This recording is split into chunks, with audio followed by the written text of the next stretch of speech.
forces arrayed against us are, and I use the word most carefully, formidable. They are entrenched and powerful. They are, as I've taken some pains to explain, the forces of imperialism acting through their instruments, neocolonialism and colonialism, ably assisted by the agents of the Cold War. They operate in worldwide combinations at all levels: political, economic, military, cultural, educational, social, and trade.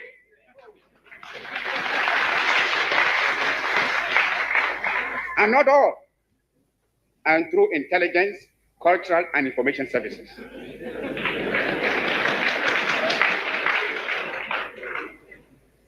They operate from European and African centers, using agents who, I'm ashamed to say, are often unpatriotic sons of Africa, buying personal satisfactions with the betrayal of their country's safety and integrity. They seduce leaders. They seduce leaders of the African political, trade union, and people's organization, thus creating rifts and quarrels within the national front. On the broader front, they are amassing their forces in a determined effort to stay the advance of African liberation and the march of unity. It is not accidental that the countries of the European Common Market and those spearheading the North Atlantic Treaty Organization, the imperialist powers who have brought in their vassals, Spain and Portugal. Portugal, in fact, since the wars of the Spanish succession, 1700 to 1714, being a protectorate of Britain, which has enjoyed special trading and unnecessary rights in both Portugal and in the Portuguese territories for over 200 years. It is not difficult to understand, therefore, why Britain has not raised her voice against the atrocities in Angola and other protected Portuguese territories, and actually supported Portugal's preposterous claim at Goa in India, was an integral part of the metropolitan country. The arms and troops that are pouring into Angola cannot be regarded in isolation from the international organization of imperialism and the Cold War militarism with which they are most definitely linked. It is absurd to think that Portugal, one of the poorest countries in Europe,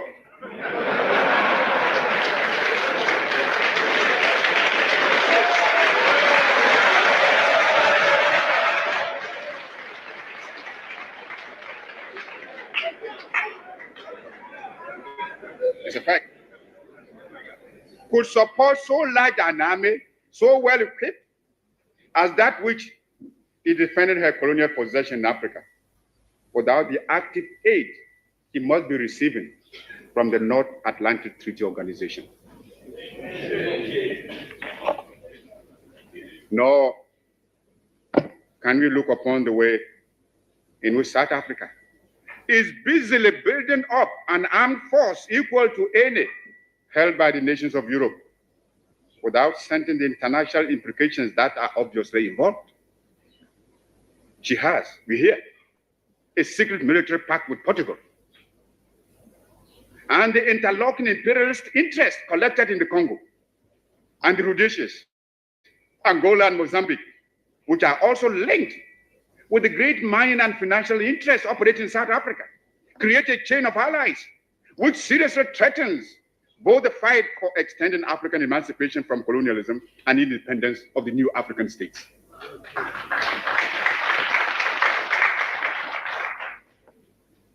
Now that African independence has been achieved over a large part of the continent, and the national consciousness of Africans from north to south, from east to west, is adding momentum to the struggle for independence. Every kind of means is being used by the colonialists to arrest its progress and defeat its objective. They are attempting many methods, some sinister, some beguiling, to wreck our efforts. They strike antipathetic postures On one side, they perform acts calculated to strike fear. On the other, they try to hoodwink us with fictitious gifts, which superficially pander to our hopes and aspirations. They are the president's attempts to deflect our purpose, to weaken our determination.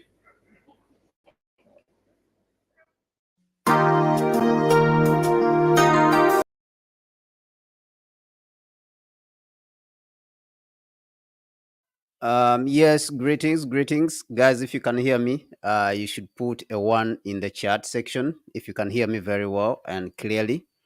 Thank you very much. Today we are going to tackle a very interesting subject, and for that matter, a very interesting personality. If you can hear me, please put a one in the chat section. Put the one in the chat section. Okay, excellent. Thank you so much. So today we are going to look at a very important figure. Um, he's a very special figure, who is Dr. Kwame Nkrumah. Dr. Kwame Nkrumah's story is the story of Africa. And of course, the story of Africa is the story of Marcus Garvey. And the story of Marcus Garvey is the story of all African people across the globe because of so much inspiration he brought to the African continent. Now, Nkrumah, of course, as a figure, achieved a lot. Today was dedicated to him in Ghana. It is actually in the constitution as his birthday. Today is the day when he was born. Nkrumah was born in September, so they say, September 21st, on the September 21st of 1909. So his day is a public, his birthday is a public holiday in Ghana, and in fact, all over the African continent, that particular day is celebrated. Not even the birthday of Nelson Mandela is celebrated all across the world, but of course Nkrumah is celebrated. And why is this? This is what we want to look at. As we have seen that the topic of the day is Kwame Nkrumah's birthday, his legacy in a changing world order. And can Nkrumah continue uh, to guide us even today, looking at what we are facing? So basically, what we are going to look at today is Nkrumah as a person. Where did he come from? Who is he as a person? As Nkrumah, who is Nkrumah as a person? All right. Uh, Let me see here. Who is Nkrumah as a person? Did he come from a rich background? All right. What drove him and what really defined him as a person? Nkrumah. And then we will look at his legacy, of course. Has Dr. Nkrumah's legacy really been followed by by those who came after him? Because Nkrumah represents the first generation after independence, all right? And Nkrumah did not only inspire uh, the independence movement on the African continent, but he also inspired the Africans in the diaspora. And we saw people like, you know, Dr. King coming to the continent, Malcolm X, Muhammad Ali, all these big figures, lived on the continent, George Padmore, W.E.B. Du Bois. So Nkrumah's story, that is why I said, is the story of Marcus Garvey.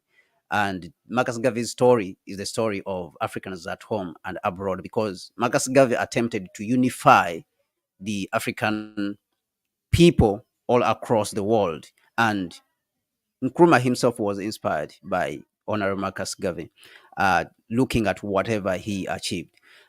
But now, what makes Nkrumah very relevant today is the fact that he has continued, his ideas have continued to inspire even today. His prescriptions to the problems of the African continent and the African people globally have continued to inspire us, the next generation.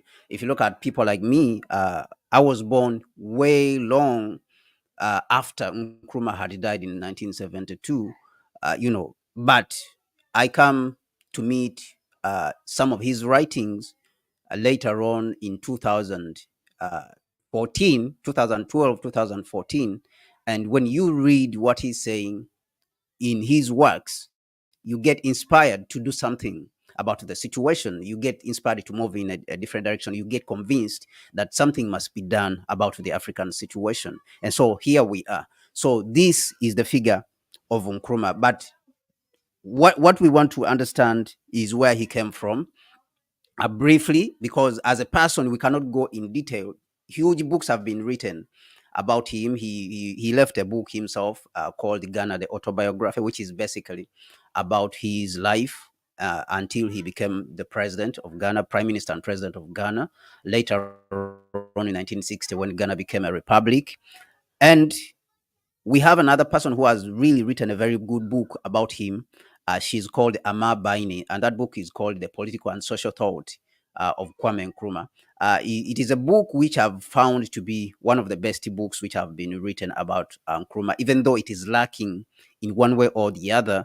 But it is one of the best books which have been written out there. That book is called The Political and Social Thought of Kwame Nkrumah. It's a very important book. And if you are out there, whether you're in the diaspora, whether you're on the continent, you need to read that book because it shows, of course, some of the works he did and in some way or somewhat uh, portrays Nkrumah's genius, how he was able to achieve a lot of things. So that is a very important book.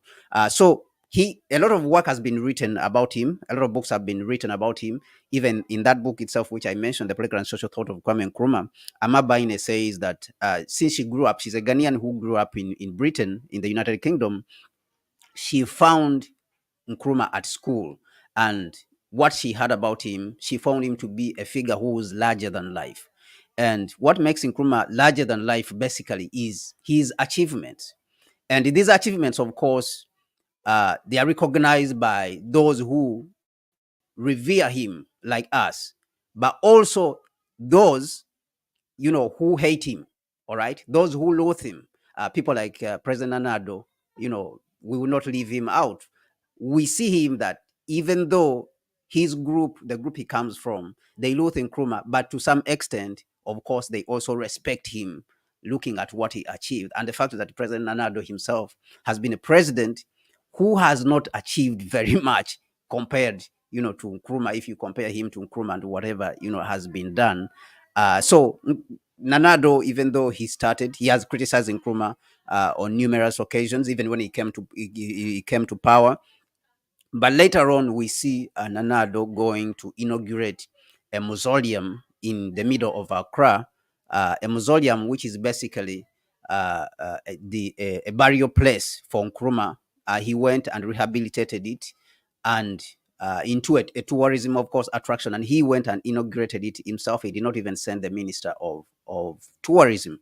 So he is still, as Nkrumah, respected by even those who hate him because of what he achieved. It is difficult even to understand how Nkrumah was able to achieve so much in such a short time. Maybe you can say he's almost similar to Tupac Shakur, who died at just 25 years. But if you look at what he achieved, he achieved so much. Maybe it is because he spoke to the problems of the time, and those problems have continued to persist. They spoke to inherent sort of problems, that those problems we have to tackle them as Black people in such a way that we have to work together before we can solve these problems. And those problems, of course, they spoke about, both of them, both Kwame Nkrumah and Tupac.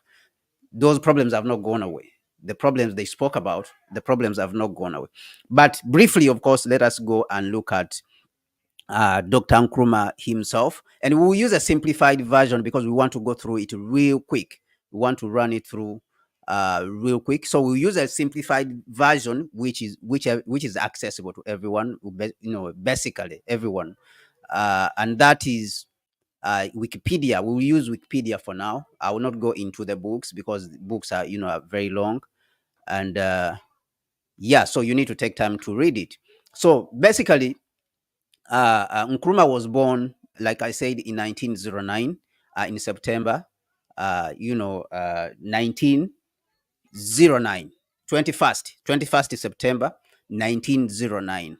That is when he was born, and then he was born to his mother. He was the only child of his mother. Nkrumah was the only child of his mother, and he grew up and he was able to go to school.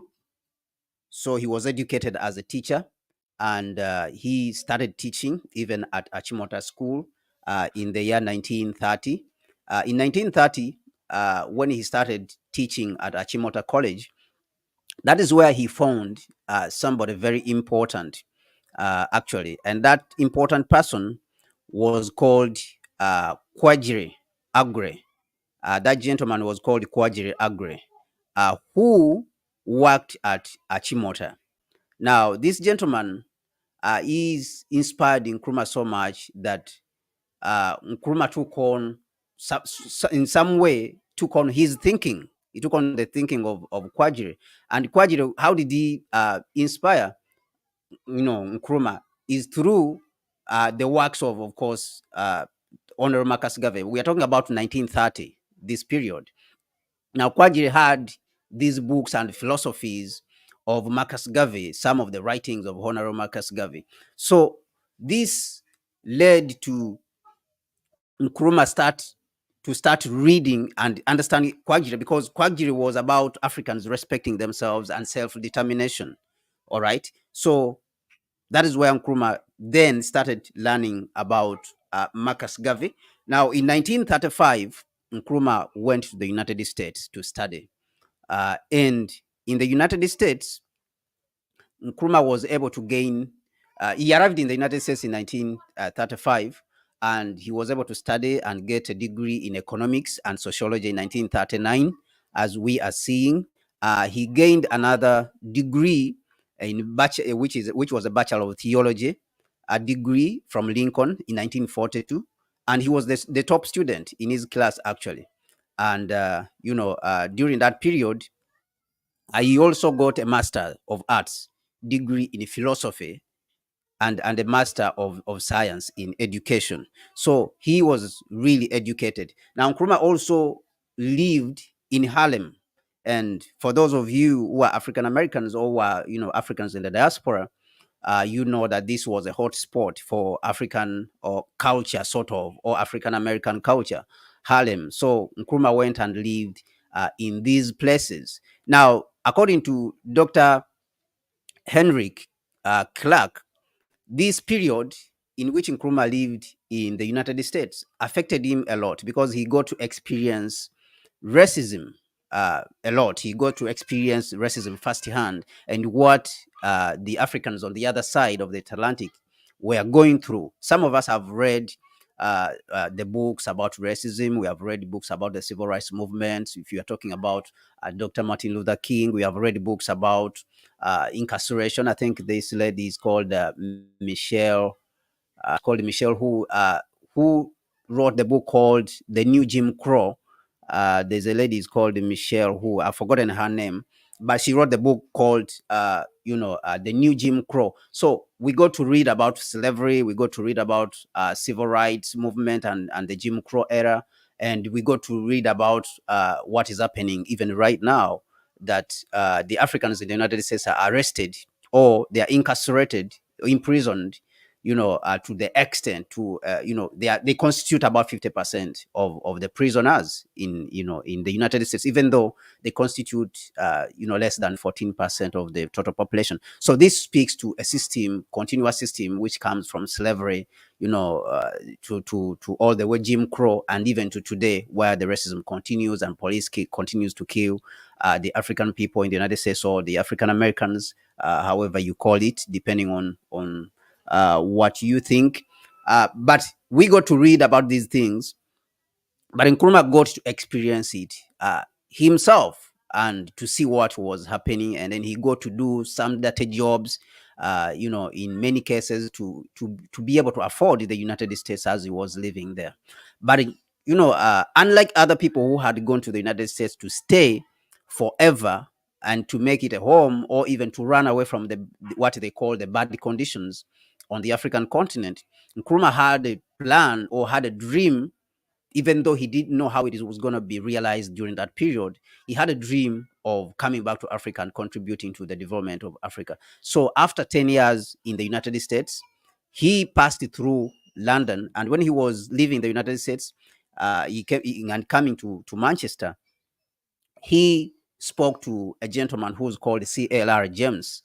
C.L.R. James, for those of you who don't know him, is the one who wrote the book The Black Jacobins. And if you're African American, or I mean, if you're an African, I would encourage you to read that book because it is very, very important. That book is extremely important. It puts the Black history, the African history in perspective. And even when you read it and you compare to what is happening today, actually, you can see a lot of resemblance between what happened in 1791 to 1805, 1945, and then even what we are happening, what we are going through today, what is happening today, which is 2000 all the way to this period that we are in. There is a lot of similarities within this period. So when you hear people saying we are living in a changing world order today, so this is basically what people mean. This is what people are talking about, that these things which have happened through history, these events that have happened through history, they are similar in a way. And when we talk about 1945,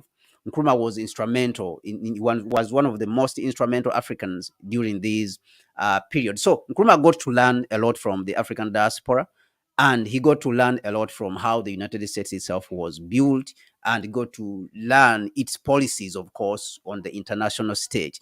But he also, at the same time, Nkrumah hoped that the United States would, of course, help Africa in one way or the other, which we will talk about later. Now, Nkrumah, when he was leaving the United States, of course, he spoke to C.L.R. James as he was leaving and going to Manchester, and he asked him if he knew about any revolutionaries who were working for the interests of Africa.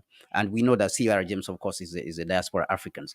And he's asking him during this period, and he's the only person he could find to ask, of course, know that the African diaspora, for over 500 years, they were the ones who were at the center of agitating for the liberation of the African continent. So that is where we get the thinking.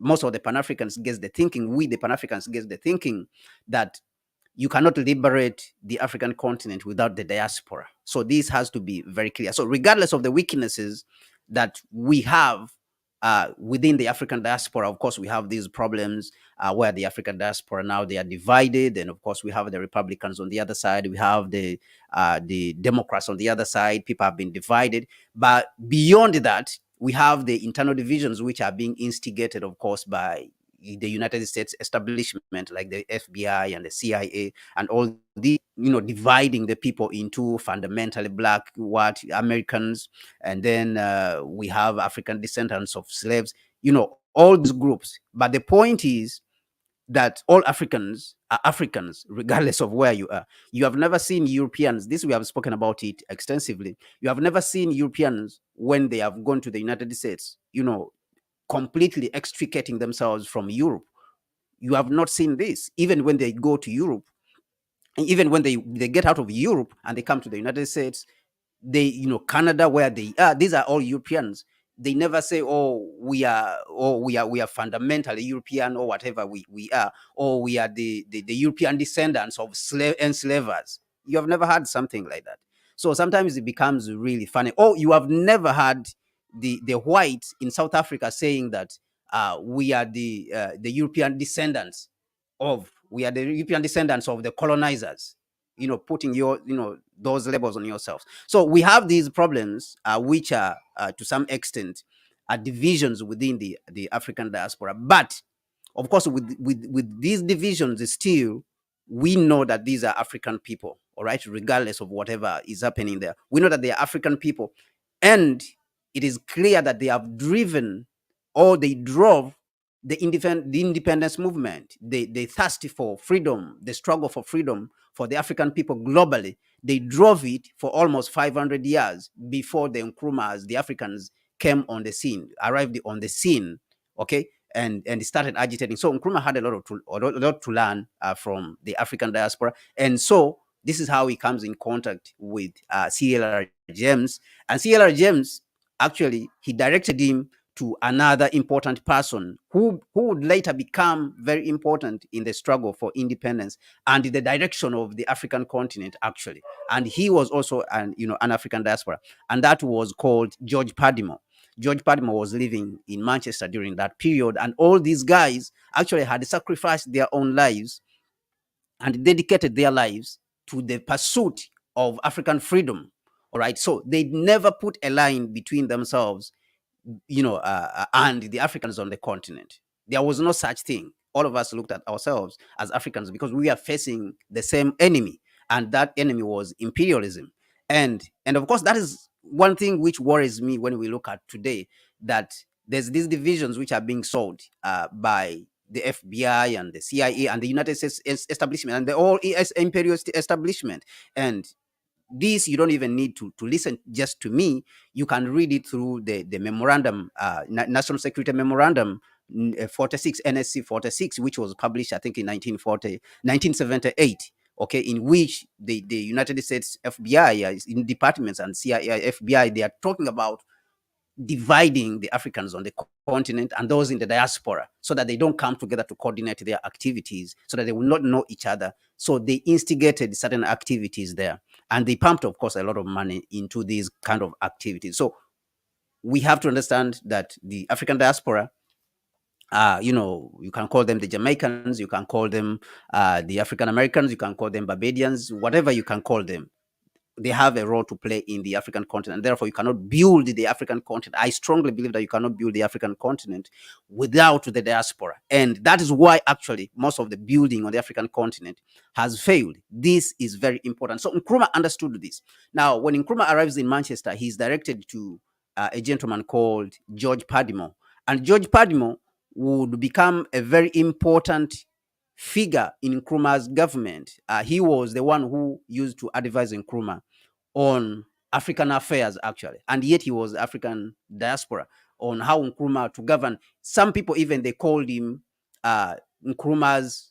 He was Nkrumah's mentor to a certain extent, because George Padmore was sort of more experienced, and he was a very smart person, and actually, even other people have suggested that when George Padmore died, Nkrumah started making a lot of mistakes. Why?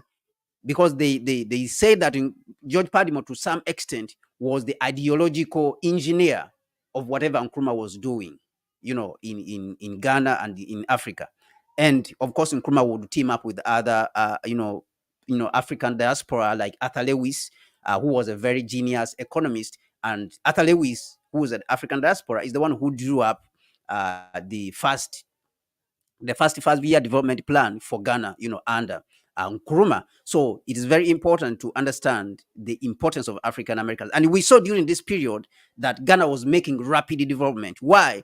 Because Nkrumah understood that you have to integrate the Africans on the continent and the Africans in the diaspora and bring all this power together. And of course, this is what the United States has been fighting against. Even when you look at the banning of African Stream, which is a main media platform on the African continent, and of course, it was trying also to bridge that gap in the diaspora to give a voice to the Africans. What the Biden administration and Blinken, Secretary Blinken, who is the Secretary of State, stated is that this platform claims that it is giving a voice to Africans on the continent and Africans in the diaspora, a voice.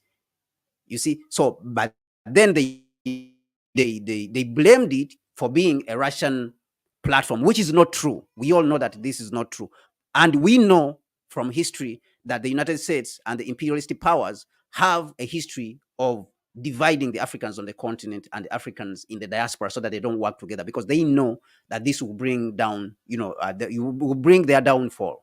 All right. So Nkrumah meets George Padmore, and they organize together the 50th Pan-African Congress, which happened in Manchester, 1945. And that conference is the one which led to a lot of things which catalyzed the independence of African states later on. And Ghana would start. Nkrumah would return, of course, in 1947 to Ghana at the invitation of a certain group of people who belong to the same group as Nana Addo is today, to work with them. They had a vision for independence, but they did not know how to do it. They didn't have a strategy of achieving that independence in Ghana, and Nkrumah would rapidly help them to build systems. But Nkrumah realized that these guys, they had intentions of replacing the colonialists. And this is what alarmed actually Nkrumah when he was working with them. Now he decided to separate from them. Nkrumah decided to separate from them and form his own party, which is called the Conservative People's Party, which is the CPP. He formed his own party and then moved rapidly towards independence. He started organizing what he called positive action. Positive action basically means resisting the system and capitalizing on certain resistances, whether it is boycotts, and all this, and then building a system. And some people say he was inspired by Mahatma Gandhi and what he had done in India. So it is called sort of positive force resistance, basically resistance, resist to certain issues in the continent or in the country to the colonial administration. Now 1947 he came and organized the country in 1947, and later on in 10 years, from 1947 to 1957, that's a period of 10 years, Ghana was able to get its independence. So when Ghana got its independence, Nkrumah governed the country as as the prime minister until when he would become a full president in 1960, when Ghana became a republic, all the way to 1966, when he was removed from power as the president of Ghana and someone who was, of course, agitating for the unification of Africa. Later on, when Ghana immediately got its independence in 1957, Nkrumah immediately organized another conference in Accra, which was called, I don't remember the name, All African, I think, People's Congress, All Africa People, Conference, All Africa People's Conference, all right, to which he invited a lot of revolutionaries, invited almost all of them. They invited all of them. And of course, George Padmore was at the center of this. And there's this gentleman who wrote the book, Wretched of the Earth, also was around. So most of the African diaspora and those Africans who were struggling for independence attended the All African People's Conference in Accra in 1958. And this was, of course, a catalyst for the liberation in other parts of the continent. Yes, we are talking about Fanon. Thank you very much, Bonsu Bigwell. He was around. Franz Fanon also was around during this conference, and many other Africans from across the continent. And he started, of course, giving a lot of support to liberation movements across the African continent. And then countries within a short period of time started getting its independence, their independence within a short period of time. 32 countries in 1963 at the formation of the Organization of African Unity, 32 African countries had gotten their independence. So this is where Nkrumah's, a genius started shining in how he handled the issue of the Democratic Republic of Congo. We saw that he played a very major, a very big role, because Nkrumah understood that for Africa to move forward, it had to take back the Democratic Republic of Congo and control it. He had to be in control of the Democratic Republic of Congo. So he played a major role in the Democratic Republic of Congo to try to help it have independence and also to bring it into a unison with Ghana. Actually, they signed even a secret pact, a secret agreement with the Prime Minister of Congo, Patrice Lumumba, and they had unified actually Ghana and the Democratic Republic of Congo into one country, which share a lot of things, almost similar to the Ghana, Guinea, and Mali Union, which was signed also, in which they attempted to unify the African continent. So until he would be overthrown with the help, of course, again, of the Americans, the CIA, the Central Intelligence Agency, the imperialists, as they are doing today and disturbing everyone across the globe, they would overthrow his government in 1966. And I consider that period of his overthrow as the period when Africa was set back, was hugely set back. And it was not only Africa that was hugely set back, but even the African Americans in the United States were set back. Because remember, in 1957, when Dr. King attended the Independence Day celebrations of Ghana in March 1957, when he went back to the United States, Dr. King gave a speech, which speech was called The Birth of a Nation. So, in that speech, Dr. King attempts to talk about the events of what happened in Ghana. The speech is basically was inspired by what happened in Ghana. So, this is the reach. This is how far Nkrumah's influence reached in the African diaspora. So it touched, Dr. King himself, and it also touched Malcolm X. We know that Malcolm X came and visited Accra, and when he visited Accra, he went back a different person, Malcolm X, and that is when he formed the Organization of Afro-American Unity, which was a mimic of the Organization of African Unity during that period. But Malcolm X went back with a changed mind because of what because of the conversation he had with Nkrumah. He had extensive conversations with Nkrumah, and Nkrumah tried to show him that what you are fighting against is not basically racism, but you are fighting against imperialism. And what is haunting or oppressing the African people or people of African descent in the United States is the same thing that is oppressing the African people on the continent. So when Malcolm X goes back to the United States, he goes back a changed person, completely changed person who understands politics on geopolitical level. And it is simply because of this relationship that he struck up with Nkrumah. This is because of his conversation with Nkrumah. So we see that when Malcolm X comes back to the United States, forms the Organization of Afro-American Unity, and talks about, reuniting and speaking to Dr. King, even though they were, at odds during that period. And we see also that Malcolm X during this period is talking about taking the issues of the African Americans to the United Nations. And of course, the United States was threatened by this. And of course, this is the reason why they killed him. And this information, of course, has come out recently, whereby the FBI has been implicated in killing Malcolm X, even though they were blaming, of course, the nation of Islam. So I'm saying this just to show you Nkrumah's reach. Of course, Nkrumah had a lot of influence even on other countries globally, in Vietnam itself. He had gone, when he was overthrown in 1966, he had gone to negotiate for a ceasefire between the Vietnamese, the Viet Congs, and the Americans. His influence reaches all the way through the Soviet Union, even in the Caribbean.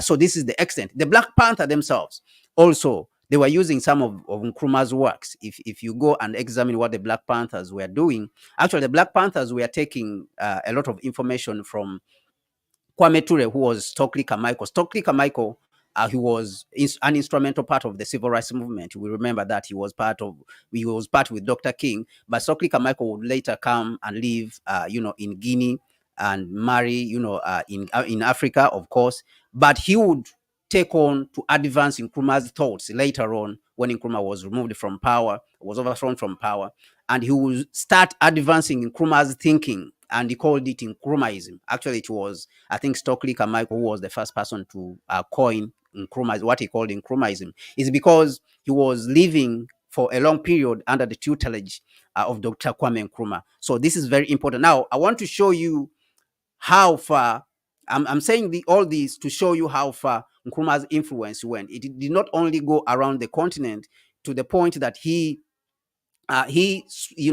sponsored a lot of fighters on the African continent who were fighting for independence, and they trained a lot of fighters, warriors, in Ghana, in schools, in the Kwame Nkrumah Ideological Institute. Even people like, Robert Mugabe was trained in Ghana before he would go back later to Rhodesia. And they trained a lot of people and gave a lot, practical help to other groups. Nkrumah was one of the people, one actually, or the only person who was really concerned about the state of the African continent. Even when you listen to the speech which we played first, you can see that he was always concerned and paying attention to what was happening everywhere on the African continent. Anywhere on the African continent, he's talking about Angola, he's talking about Rhodesia, he's talking about South Africa, he's talking about Kenya, he's talking about all these, talking about Somalia. He had his ear all over the African continent. So that is why we have never had any leader who was so much concerned, maybe you can say you can say Muammar Gaddafi, and you can talk of also, Thomas Sankara. These are the few people who would later on be concerned about the state of the African continent. And Marcus Garvey, of course, Marcus Garvey was concerned about, he was concerned with the affairs of the Africans all over the world. So we have had only a few people who are really concerned with the affairs of the African people all across the world. Very, very few leaders who have had that orientation. Until today, we have not had anyone. Today, we have not had anyone. Even when you look around the continent, you don't see any leaders. Even in the diaspora itself, we are still lacking, even in the diaspora. And that is simply because in the diaspora itself, it is simply because the NSC 46, that document, the memoranda, National Security Memoranda 1946, was implemented in the United States, and one of the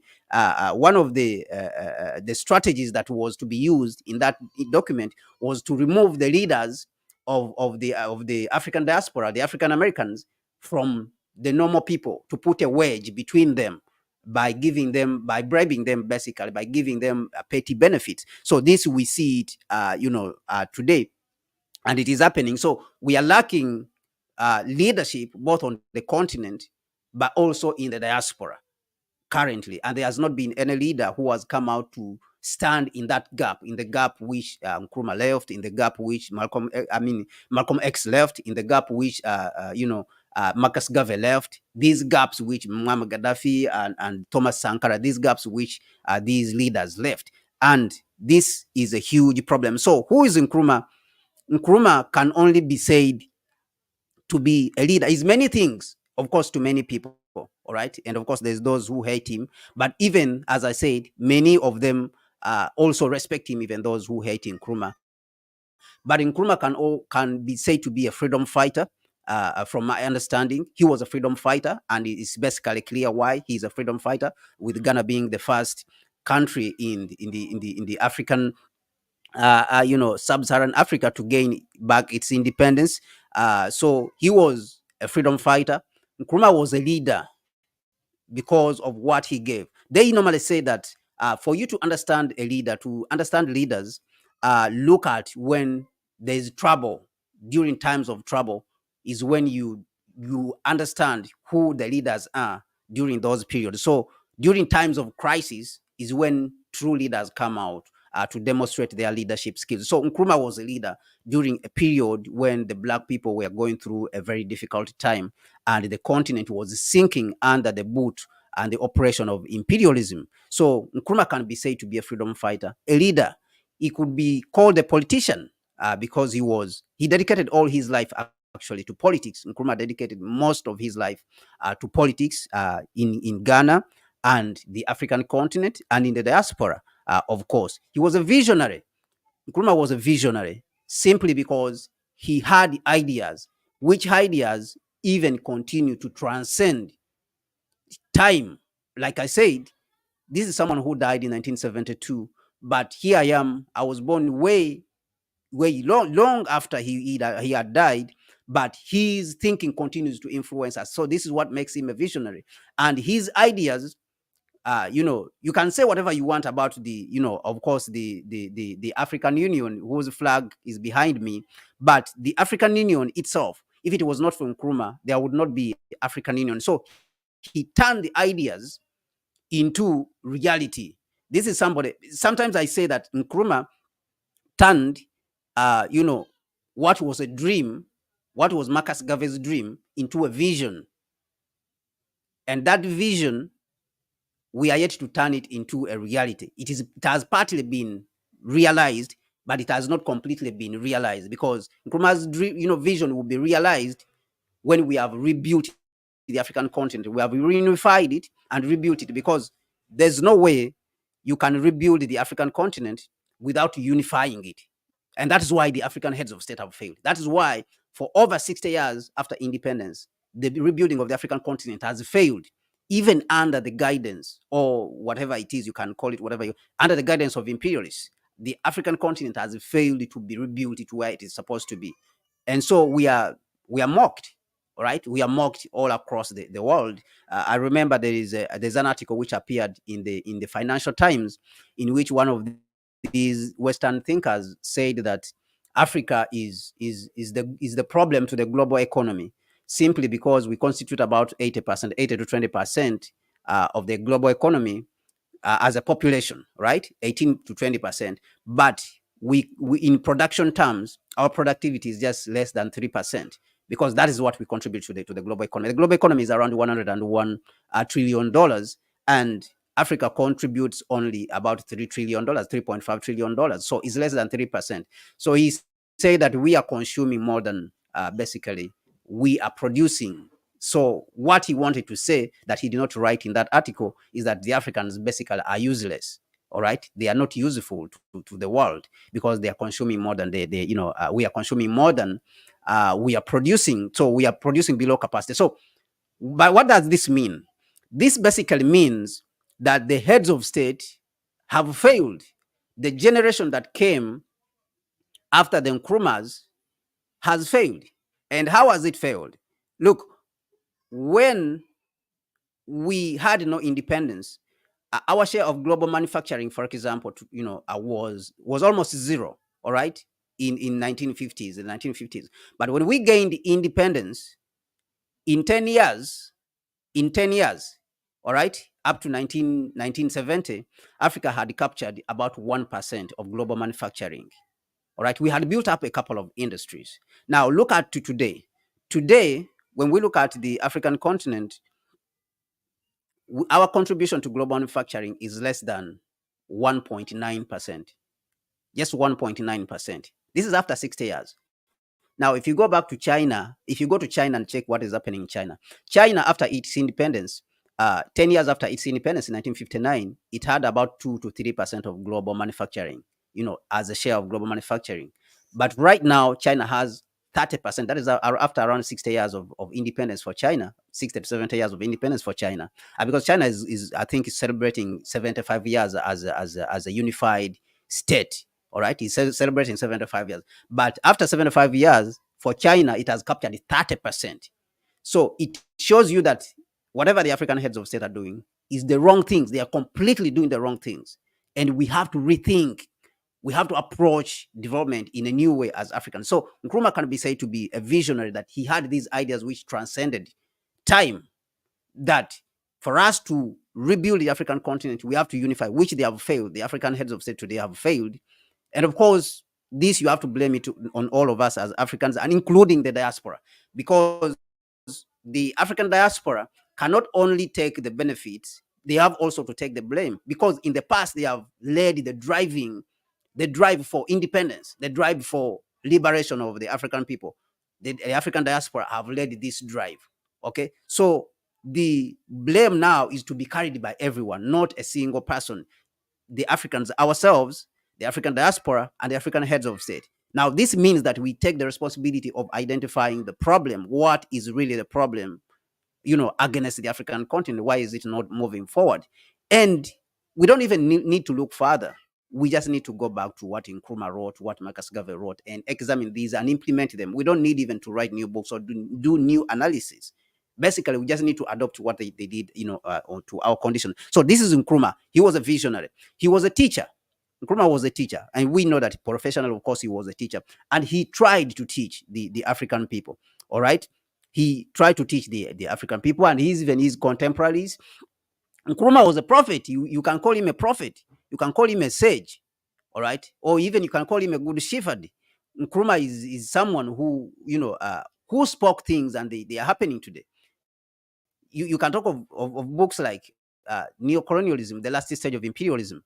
Nkrumah wrote that book in 1965 when it was published. The Americans protested against the book.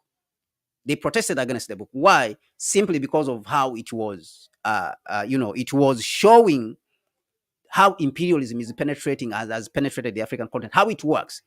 Basically, how imperialism works. He talks about Hollywood, how it is being used. He talks about the United States Information Agency, which was merged right now and put into the United States Department of State. And that is why we see that Blinken, people like Blinken, who's the Secretary of State, is very concerned about the information that is being put out by African Stream. He sees it as a threat to the United States because It is bringing enlightenment to the African people. So they don't want the African people to be enlightened. So the United States Information Agency was was absorbed by the United States Department of State. All right. So that's why it is operating. That is why we see that Blinken now thinks that he's supposed to take on this role of disseminating false imperialistic propaganda across the African continent, banning RT news on the African continent. And this is what we are seeing. Now, Nkrumah was a visionary in that he was able to see these things. He saw the use of religion. He saw the use of Hollywood. He saw the use of information propaganda and war, information warfare. He saw the use of FBI and Central Intelligence Agents. And Nkrumah saw all these and he wrote them in the book called Neocolonialism, The Last Stage of Imperialism. If you want to see this book, actually, if you can't read the whole book, just read one chapter. It is free online. You can go to Google and Google that book. Read the chapter called The Mechanisms of Neocolonialism. Only that chapter is a short one, is a short chapter. If you read that, even is almost like reading the whole book. So he talks about the United Nations, how it is used. He talks about the World Bank and the International Monetary Fund. Nkrumah talks about all these things. So this makes Nkrumah a prophet, some sort of prophet. And you can call him a good shepherd. In the Bible, for those who read the Bible, they say normally the good shepherd is the one who lays down his life for the sheep because he loves them. Nkrumah, you can say this is somebody who laid down his life. He was persecuted. Okay, in the Bible and all these books, they talk about persecution. But who was persecuted more than Nkrumah? Who was persecuted more than Martin Luther King? These are the true shepherds. A good shepherd lays down his life for the sheep he loves. People like Malcolm X, they were gunned down by the same imperialists. These people, they laid down their lives and they refused to be corrupted. They refuse to be corrupted. And Nkrumah, we see that Nkrumah is talking about that the imperialists, in the first speech which we played, they talk about Nkrumah. Nkrumah is saying that the imperialists use many tactics. They use some methods. He called them some sinister, some beguiling. They try to buy us. They try to hoodwink us with fictitious gifts. So fictitious gifts basically is corruption. They try to bribe you. They try to corrupt you out. And this is what is happening, that majority of our heads of state today on the African continent have not been able to survive this woodwinking. They have not been able to survive this corruption. Okay. So, and Nkrumah said that in some cases, they try to strike fear. All right. They try to use fear to intimidate you. And we saw this even in the life of Dr. Martin Luther King, that they used to call him, the FBI used to call him with threats. Even Malcolm X, they would call like Dr. King that he should strangle himself. He should commit suicide. All right. They would tell Dr. Martin Luther King that he should commit suicide. So this is basically what Nkrumah is talking about, that they use fictitious gifts. They use some sinister methods. They use methods which are sinister and some beguiling. You see, so they are hidden. They use hidden tactics, and some of the methods are completely satanic, which they are using, to blackmail you, to bribe you, and then they use intimidation. You saw that a lot of times in Nkrumah there was attempted, bombings on his life. They wanted to bomb him, attempted, killing, on his life. So these are all methods, intended to instill fear in you so that you can abandon your objectives, so that you can abandon your aspirations.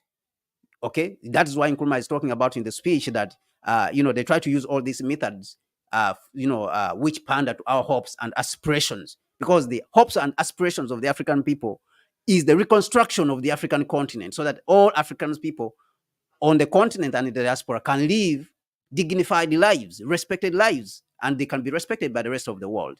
And the imperialists, they do not want that. Led by the United States, of course. The imperialists, they do not want this. Completely don't want this.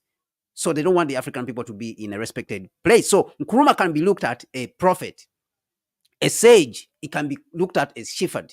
And this is somebody who completely sacrificed his life for the good of us all as Africans. Nkrumah was a father. He was a son. He was an husband. And we know that he married his wife, of course, from Egypt. And his daughter even is currently living in Ghana. And she's contesting even for a member of parliament currently in this election that is coming. So we pray that Samia Nkrumah is. We pray the ancestors may help Samia Nkrumah so that she is voted and she becomes a member of parliament once again. So Nkrumah was a father, was a son, he was a husband.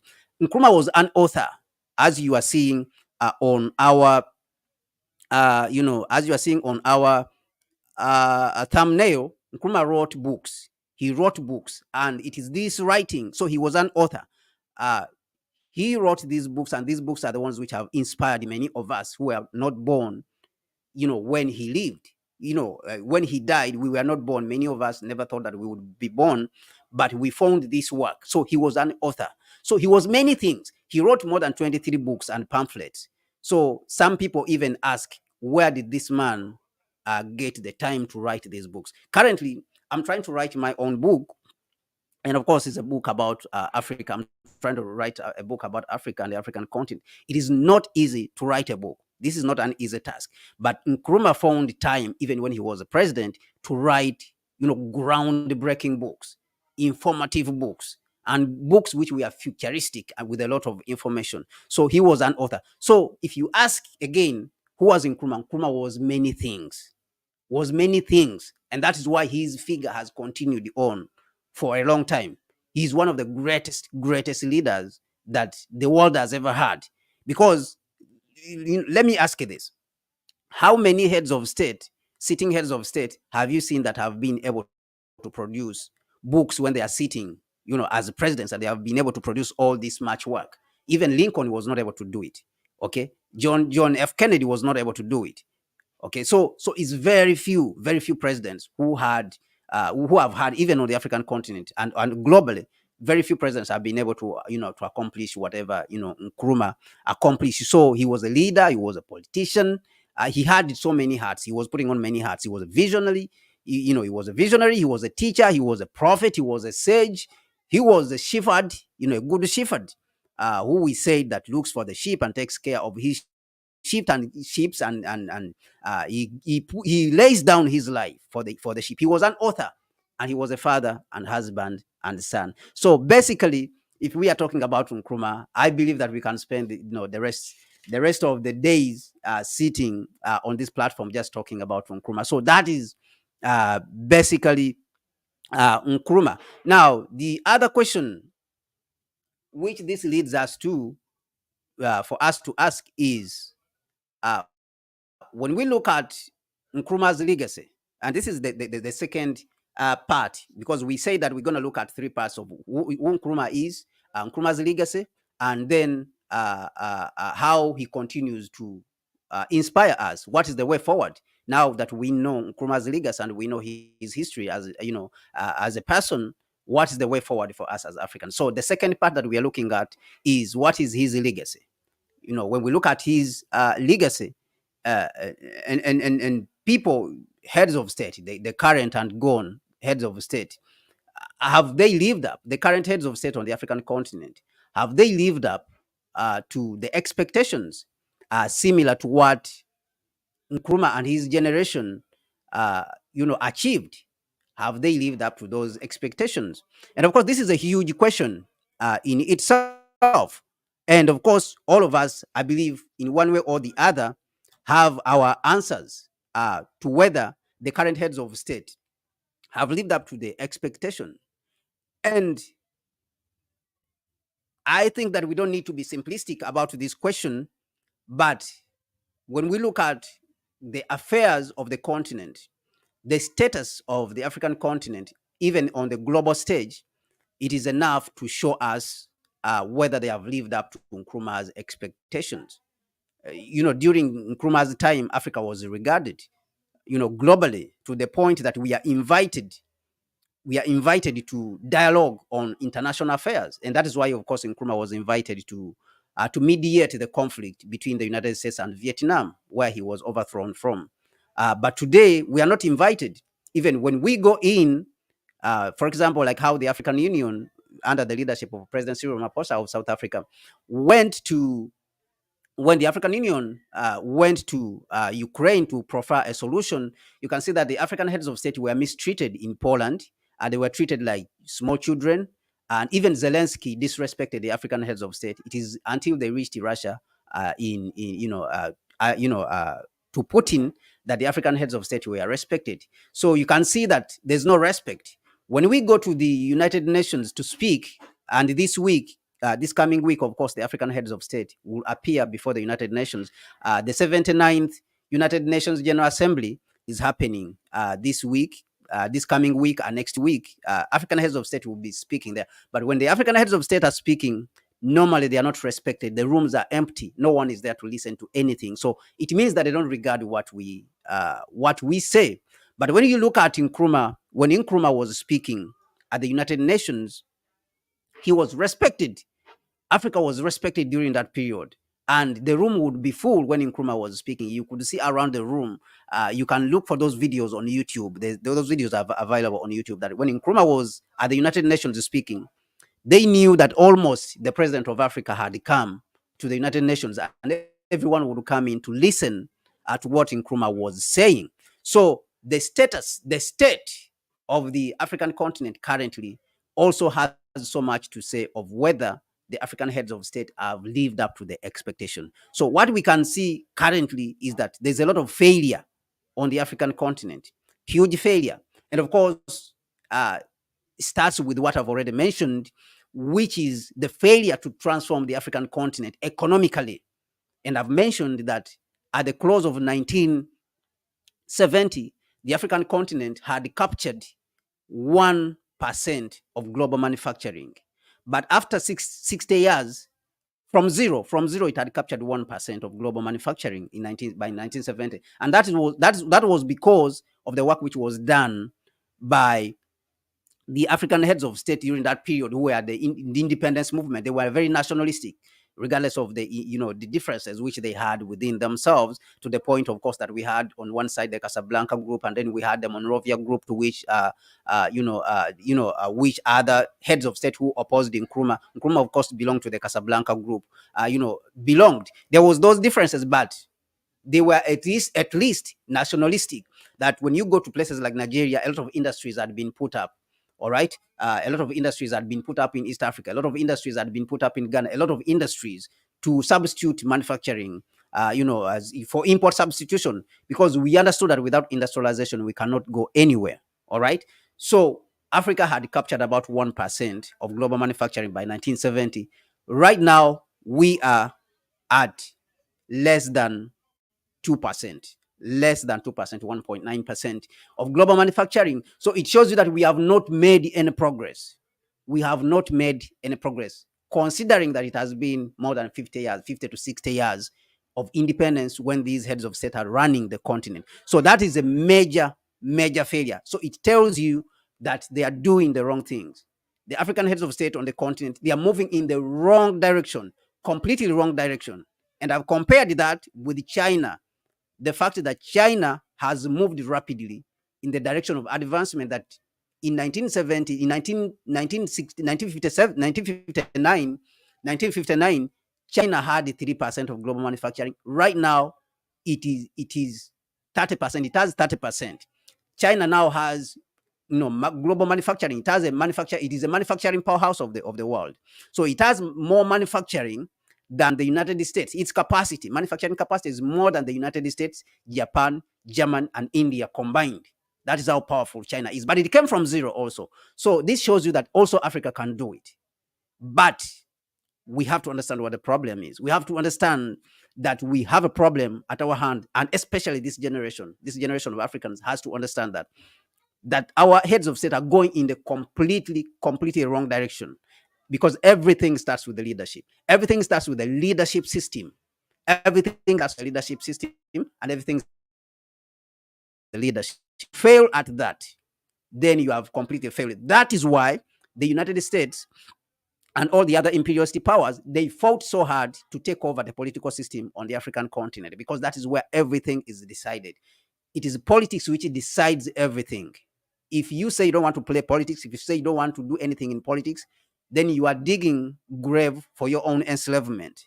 So you have to participate as long as you are an African and as long as you are anyone across the globe. And I understand that many people don't want to participate in politics, but that is how it is. You have to participate whether you want it or not, because politics shapes your life, shapes everything about your life, whether it is taxes you pay, whether it is the identity card which you carry these days, whether it is how much you pay for your telephone calls, whether you is how much you pay for your sugar, whether whatever it is the government, it is the politics which decides everything. So that is why it is very wrong for people to say, oh, leave the state should not play an important role. They are lying to you. Even the United States and the West, which are claiming that it is the private sector which should drive, when they come to Africa, they don't work with the private sector, they work with the government. They are always looking for how to take over our governments. That is what it is. That is why they are interfering in our government. So why are they not concentrating on the private sector when they come to the African continent? So it shows you that if you fail at leadership, if your political system fails, then you are in trouble. You're not going to be able to produce leaders who are going to be able to transform your society. And contrary to what other people say, that Africa's problem is that there's no leaders. The leaders are there. That is a wrong thing. The leaders are there. We have the leaders. But the problem is the political system, that the political system we have does not allow the best in our society to come to the top and govern the continent. And I mean, look at places like Nigeria. It's just a simple example. Look at Nigeria. I mean, is Tinubu one of the smartest? Is he smarter than Dangote? Dangote, who has built a facility of $20 billion, and he's going to save the country more than 4% of its GDP. What has Tinubu done? He's instead destroying. And I remember Dangote was met as part of the economic management team, which was constituted by Tinubu, and Dangote advised them that don't increase the interest rate. Why are you increasing the interest rate? People cannot borrow to do business, but you are increasing the interest rates. So you can see that Tinubu is not the smartest person. So what we have is that the system, the political system that is running on the African continent is a problem. So you cannot be able to produce good leaders. The good leaders are always alienated from power. So they disappear from the continent. Some of them die prematurely. Some of them leave the continent and go outside. And we have seen this, that you have many Africans, prominent Africans, who are outside there on in the diaspora, whether in the United States, or, the Western world, or in China, and they have accomplished tremendous things, but they are alienated from power. Okay, and these are the people we need to be at the helm of transforming these countries. Imagine if Dangote was the one running the country in Nigeria. I mean, it could be transformed easily, because even when he's not in power, he's able to put up a facility which will serve the country about 4% of its GDP, about $30 billion every year, which is being spent on the importation of oil. But other heads of state, they cannot do it all over the African continent. So it shows you that we have a problem of leadership, and there's a failure of leadership. But this failure of leadership is due to an imported political system, and we have to understand that clearly. So this has made the African heads of state not to live up to expectations, because they do not have independence, the same independence. They do not have the courage. So this brings me to the second point, which is fear and cowardice. To some extent, there's cowardice within the African heads of state. There's cowardice, and of course, some level of selfishness is also existent. But there's a lot of cowardice, to the point that no one wants to challenge the United States. No one wants to challenge the colonial system. And Nkrumah is someone who was willing to challenge the status quo. He was someone who was willing to challenge the colonial system and overthrow it, and say we can manage our affairs. Actually, Nkrumah's life is set out. His thinking is set out even in the speech which he gave at its independence in Ghana in 1957. And he said that we are going to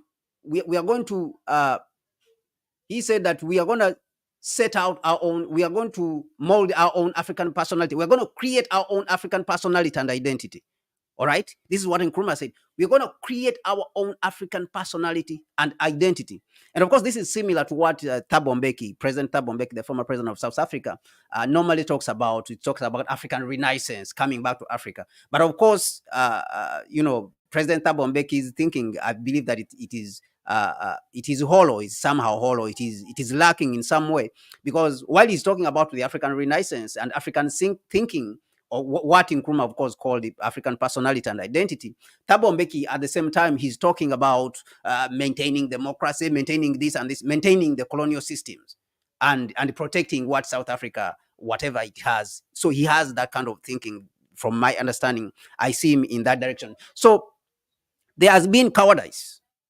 There has been cowardice on the side of the African heads of state, that they have desired to enjoy the fruits of power and not challenge the system. So they prefer sort of like, if you cannot beat them, join them. So they have decided to join the imperialists. And you look at people like President Nana Addo, who's going out of power by December this year.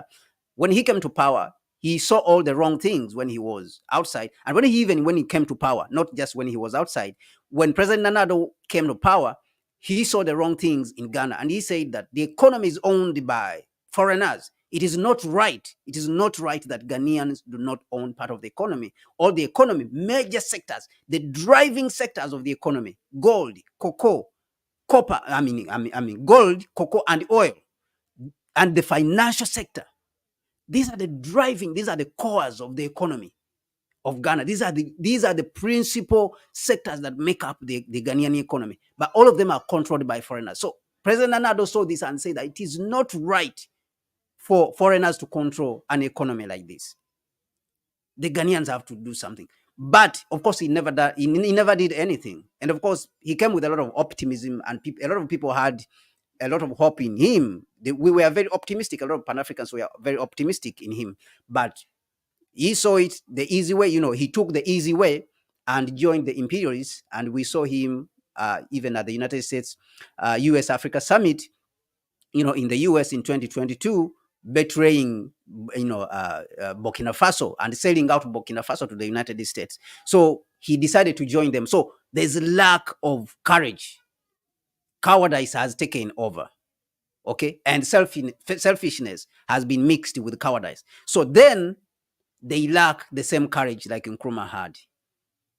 Remember, we are answering the question of, have the current heads of state lived up to expectations, and have they followed to live up to Nkrumah's legacy? They have not. They have not been able to transform the African economy, as we have seen. They have not been able to defend the continent from external aggression. We saw that the United States and NATO came and attacked Libya in 2011. Nigeria, under Jonathan Goodluck, who was the president of Nigeria during that period, and President Jacob Zuma, unfortunately, of South Africa, who was saying that he's fighting for the interests of the Africans. President Jacob Zuma, South Africa under President Jacob Zuma, and Nigeria under Jonathan Goodluck, they played a role in voting at the United Nations for a no-fly zone over Libya. So you would think that these guys know better, but they participated in the destruction. So they have not played a major role in the defense of the African continent. And what happened later, we are hearing terrorism all over the Sahel. And who brought this terrorism is the United States and NATO, because of their interest in this region. And it's because of the resources, of course. They are using this as a pretext because they want to control the continent. So they push all kind of propaganda in the region. They push even the terrorists, and they sponsor these terrorists by themselves to claim that these are independent terrorists, some sort of Al-Qaeda. How did the Al-Qaeda cross all the way from the Middle East to come to Africa? And it is simply because they are being chased from the Middle East. And this is what we are seeing. So the African heads of state have not been able to defend the African continent. They have not been able to transform the continent, economically. They have not been able to defend the African continent from external aggression. And we see that they don't want to challenge the international status quo. They really do not want to challenge it. There's negligence. And on speaking of negligence, I will share an article here, which was in which President Thabo Mbeki, of course, spoke about the fact that there has been a decline. There has been a decline in Pan-Africanism. All right, and the borders have become a problem.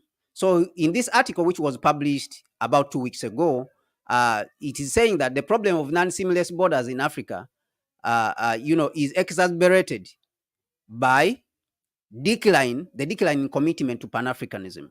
The problem of decline in commitment to Pan-Africanism is the problem, which is coming and is leading to similar, non-seamless borders in Africa, because these heads of state, instead of protecting the whole African continent from imperialism, they are concentrating on their petty borders, which don't make any sense.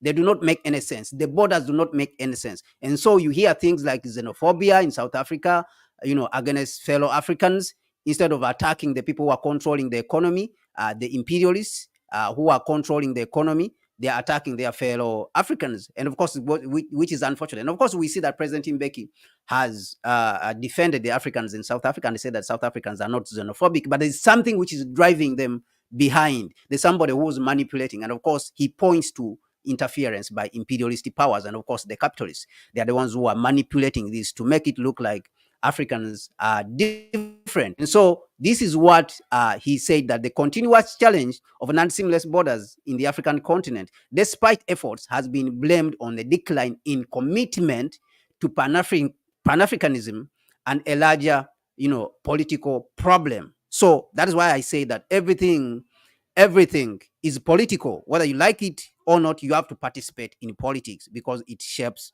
your life. Whether you like it or not, it shapes your life. So there has been failure in that regard. There has been failure in defending the continent. There has been failure, in adhering to the principles of Pan-Africanism, just like what Nkrumah did.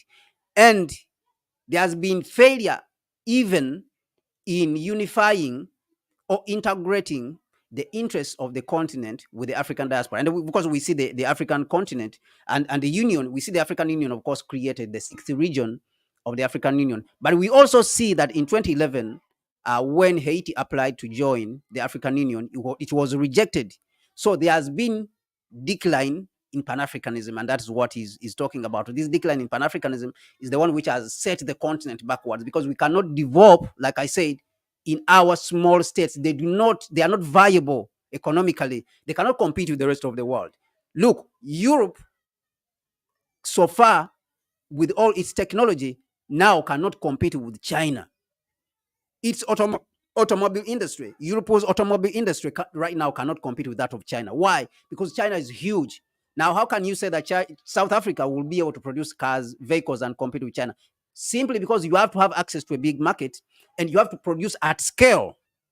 And countries like Uganda, who are producing vehicles, and Nigeria, they do not have money to invest to produce and compete with companies like Tesla or BYD from China, who are producing at scale. They are producing like maybe 5 to 9 to 10 million vehicles every year. Just to give you, an understanding, the Ugandan company called Kira Motors produced the first electric vehicles before Ford, even before BYD, even before companies like NIO and a lot of other companies like VW in 2011. That is when the first electric car was produced in Uganda. But up to now, they have not commercialized.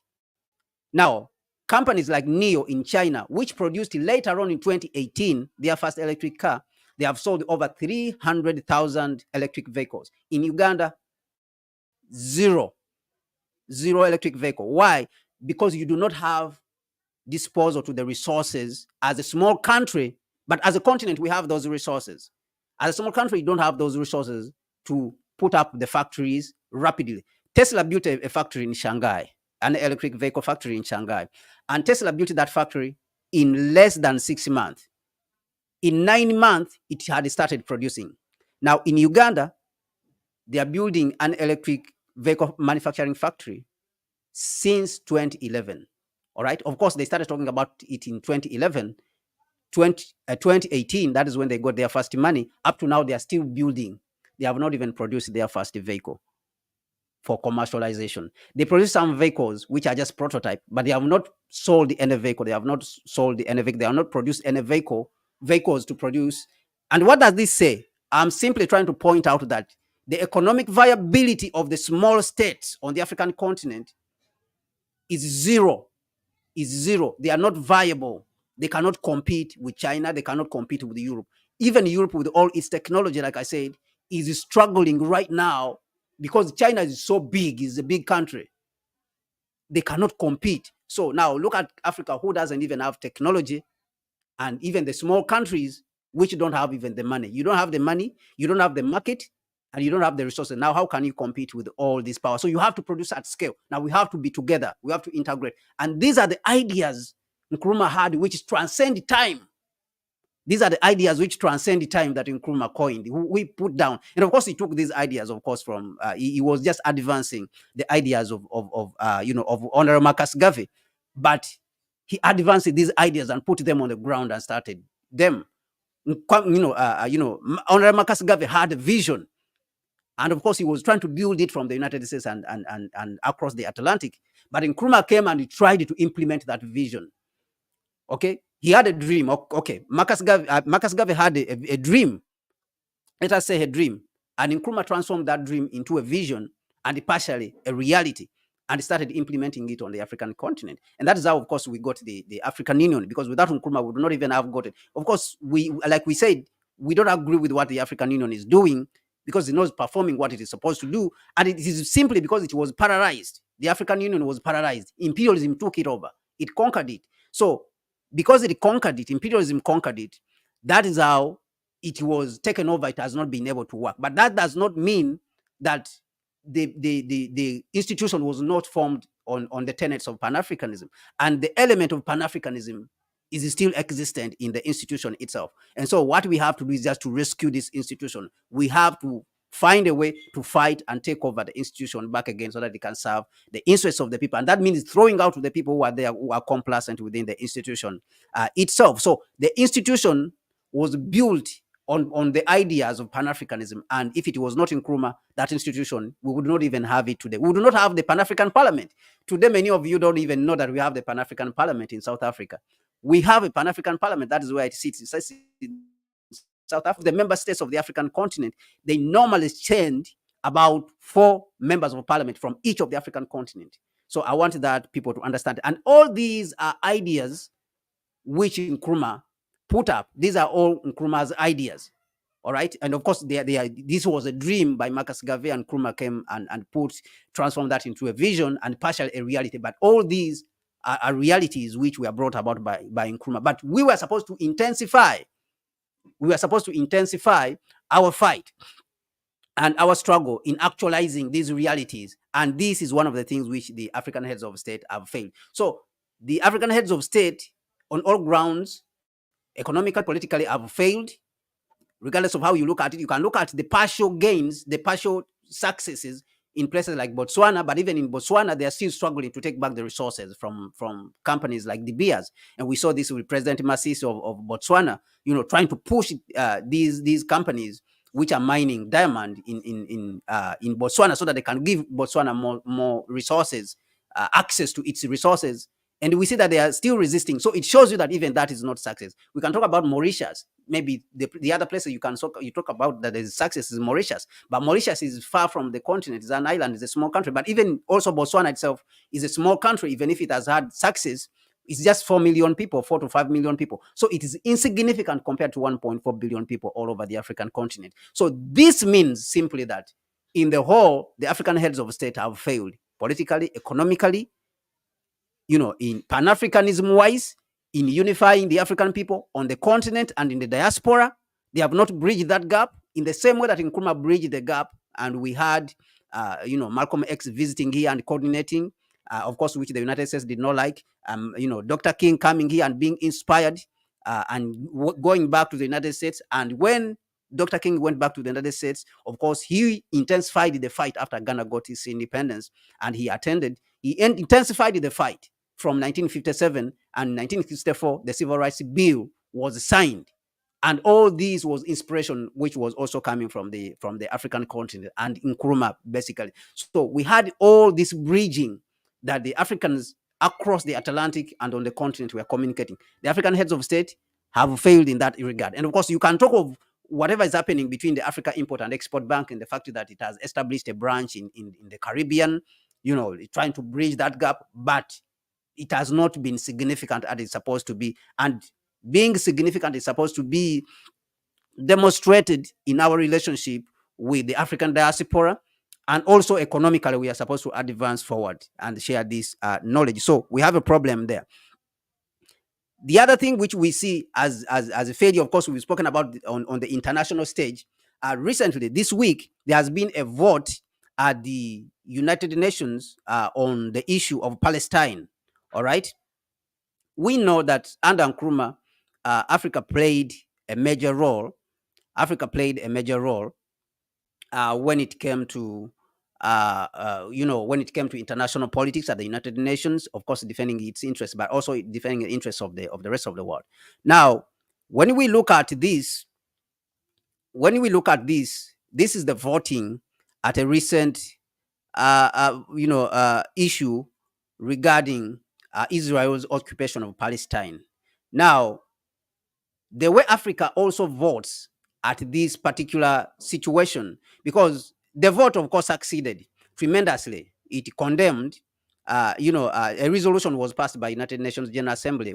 It was adopted, and it demanded that Israel brings to an end its unlawful presence in occupied Palestinian territory without delay. Of course, we know that Israel is over there killing people, murdering, causing a genocide in Palestine, Gaza, and killing innocent Palestinian people. Now, this speaks to the question of colonialism and freedom and self-determination.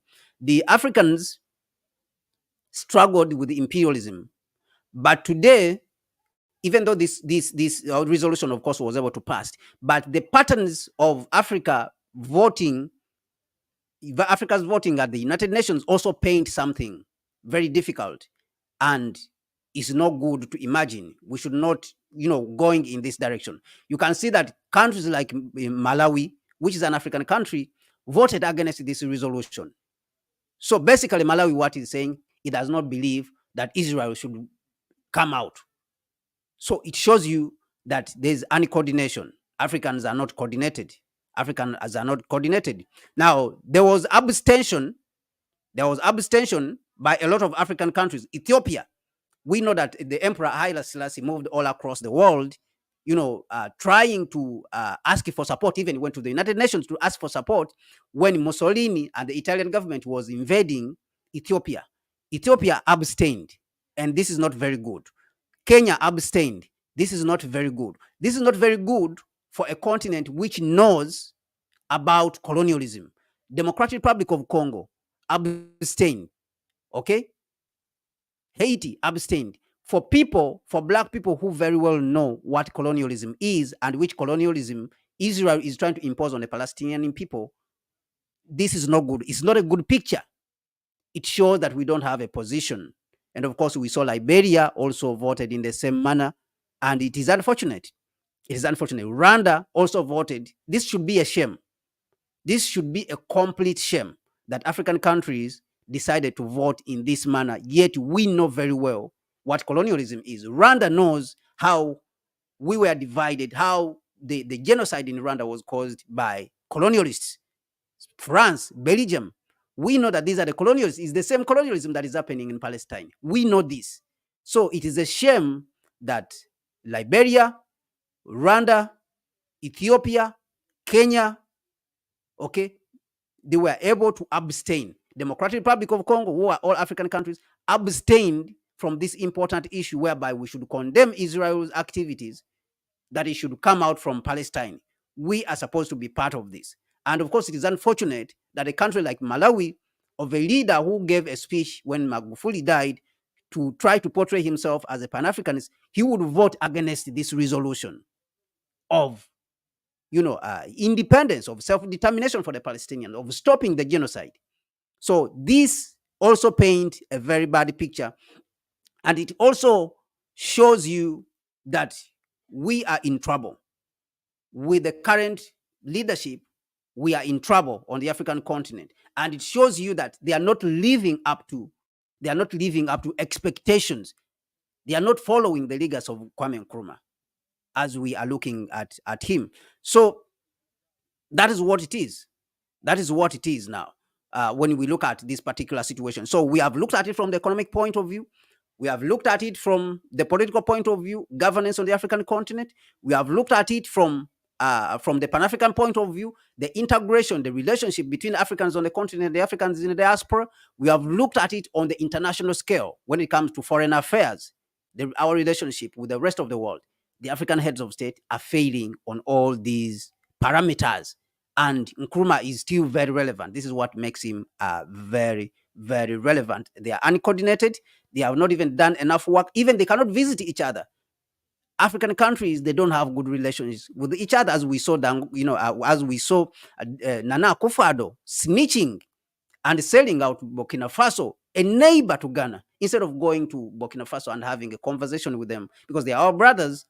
He decided to go to the United States and snitch on Burkina Faso before the United States. So to submit himself, he decided to submit himself before the United States, instead of speaking to his brother. So it shows you that the relationship between African countries is lacking. Nkrumah's policy, primarily his foreign policy, was towards Africa before anywhere across the world. So he wanted to have, first of all, good relationship. His policy, his foreign policy, was geared towards understanding Africa and having good cooperation towards Africa. Now, this takes us to the final point that we want to address, and we'll go through this very quickly. The responsibility now. What do we do going forward? What is the way forward? And are we ready to walk in Nkrumah's shoes in this generation? Our generation, is it ready to walk in Nkrumah's shoes? Are we able to take on the responsibility of what Nkrumah left us behind? Okay, so this, of course, whether we are ready or not, which we have to be ready if we want to serve this continent and be free for the next 500 years, 5 to 1,000 years. There's an opportunity which has arisen, of course, in this generation. As we had President Xi Jinping when he was in Moscow, I think it was last year, talking to President Putin, and said that they are driving the changes which are happening today. They have never happened in 100 years. And China and Russia, they are the ones driving them. So there's a window of opportunity. Now, this means that all these shortcomings, all these problems that the African heads of state have exposed us to us, they have exposed us to, we have now to look to Nkrumah and tap into Nkrumah's understanding of neocolonialism and a neocolonial system. Because whether you like it or not, this is a European dispensation. We are living in a European dispensation. So it is just that the East, led by China and Russia, they are just to upset that dispensation so that everyone can be free all across the world. But we are living in a European dispensation. So we have then to understand that system. We have to tap into Nkrumah's understanding of that system. Nkrumah very well understood, even though he had hoped that the United States would help Africa to industrialize. And actually, even when he became the leader of business in Ghana, he traveled to the United States, I think it was 1958, and he appealed to the Africans in the diaspora, who are the African Americans, to come to Africa and contribute, come to Ghana, poor in number, technicians, whatever, come and contribute. And of course, this is why Nkrumah stands out as someone who bridged the gap, which we are talking about, true Pan-Africanism. He lived Pan-Africanism. Now, we have to understand that this has to be done. We have to understand that this gap, we also have to bridge it as a people. All right, we have to bridge it as a people, as Nkrumah did, as he understood. So we have to tap into him and understand that, one, without working with the African diaspora, without the continent, without the African people on the continent, those who are going to lead the next generation, who are going to lead the new continent that we envision as Pan-Africanists, a continent which is built on the ideals of our forefathers and foremothers.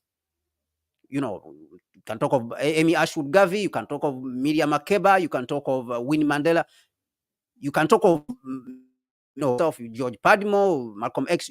What continent did they envision? Marcus Garvey, what continent did they envision? That continent which they envisioned, not the one for today. The continent today is what imperialism envisioned, the one which does not move forward, the one which does not make progress, the one which constantly struggles. That's what imperialism envisioned. And that continent, that vision, that socialized continent was achieved in 1966 when Nkrumah was overthrown. That is when imperialism consolidated its position on the African continent, because Nkrumah was the biggest critic Nkrumah was imperialism's arch enemy on the African continent and even on the global stage. Okay, so when they removed him from power in 1966, that is when imperialism consolidated its position on the African continent. So we are living in a continent which imperialism envisioned, a continent which struggles constantly and does not use its resources for its benefit and benefit of its people. And that is why we are seeing what is happening in Nigeria, that imperialists are ganging up against Dangote. Okay, the multinational companies, Shell, Chevron, BP, Total, okay, ExxonMobil, all these are ganging up against the Dangote oil refinery. Now, what they are doing is that they are forcing him to import crude oil so that his refined fuel will be expensive in Nigeria, and they will not buy it in Nigeria, so that Nigeria will continue to import cheap crude oil from the West. And now they are dropping down the barrel of crude so that there can be cheap refined fuel in the West, and the cheap refined fuel would be imported into Nigeria, and Dangote's fuel will continue to be expensive and destroy the refinery. So this is what they are trying to do. So that is the continent which imperialism envisioned. They envisioned a continent which constantly struggles. They wanted the continent to continue to struggle. Okay, and that is what we are going through right now. So we are living in a continent which imperialism envisioned. Now, how do we upset that to move to the continent which our forefathers envisioned? A prosperous one, rapidly growing, and which takes care of all its children on the continent and those in the diaspora. Both on the continent and those in the diaspora. That's the continent our forefathers envisioned. It means that we have to go back to understand what Nkrumah was doing. What was he doing? Working with the Africans in the diaspora. Number two, taking responsibility. We have to understand that while our forefathers took the responsibility in their era, it is our era now. This generation also has to understand that we have now the responsibility. The responsibility is on our shoulder, regardless of the challenges that we may have. We may have those challenges, but our ancestors too had their own challenges. The Nkrumahs had their own challenges. The two Salovachas, mind you, they had even more challenges than us. They never had communication systems. They didn't own even their bodies. Their bodies were sold off. So we have to understand that we have a responsibility. We have a responsibility towards the continent. And we have to go back to the analysis that was done. We don't even need to do new analysis. Nkrumah has already done the analysis. And he has taught us who the problem is for the African people, the African continent, the arch enemy of the African people, the perpetual enemy of the African people, the declared enemy of the African people is imperialism and is European imperialism, basically. And that is the enemy at the top of the pyramid. The top of the pyramid of the problems that are facing the African continent is not corruption like what other people say. It's not this and that. It's not human rights. It's not women's rights or whatever you can call it. You can even call it chicken rights. It's not animal rights or it's not gay rights. The top most problem at the top of the pyramid, the problem affecting the African continent is imperialism. And this can be found in Nkrumah's works. You can go out there and read Nkrumah's works. So leave alone what imperialism is trying to confuse you and socialize the African people into thinking that they should concentrate on social problems. And actually, this was also stated in the memorandum, National Security Memorandum 46. The FBI says, the United States government said that they should have the African people in the United States, who are the African Americans, concentrate on social and economic issues so that they should abandon their political, aspirations, their hopes, their political and social, their political aspirations, their political hopes and aspirations. They say that they should create conditions where they will concentrate on social and economic issues to solve those, so that they will abandon their political ambitions of having a share or separating even themselves from the United States and creating their own country within the United States. All right. So that is what the United States wanted to achieve. And so that is what it does even on the African continent. The African heads of state, they come and they overwhelm them with solving human rights instead of concentrating on the one most important issue that is going to rescue the continent once and for all, which is the fight against imperialism. And the fight against imperialism, you cannot do it unless you have a Pan-African perspective, a unification of the African continent. So they try to deflect them from thinking that way, so that they can concentrate on the petty things, fight for human rights, give the women their rights, continuously fight for this. This is what they are trying to do. So now this generation has to understand the problem from the top to the bottom. What is the hierarchy of the problems that are affecting the continent? And Nkrumah has done this analysis already in his books, Africa Must Unite, Neo-Colonialism, The Last Stage of Imperialism. He has done extensive analysis in one of his most important and most powerful work called the Philosophical Consensusism, the philosophy of decolonization. So that book is very important. These are the three most important books, I think, to my understanding. Africa Must Unite, Neo-Colonialism, The Last Stage of Imperialism, and Philosophical Consensusism. These, they lay out clearly Nkrumah's philosophy and what he wants us to achieve. And he points out clearly that the biggest problem on the African continent is imperialism.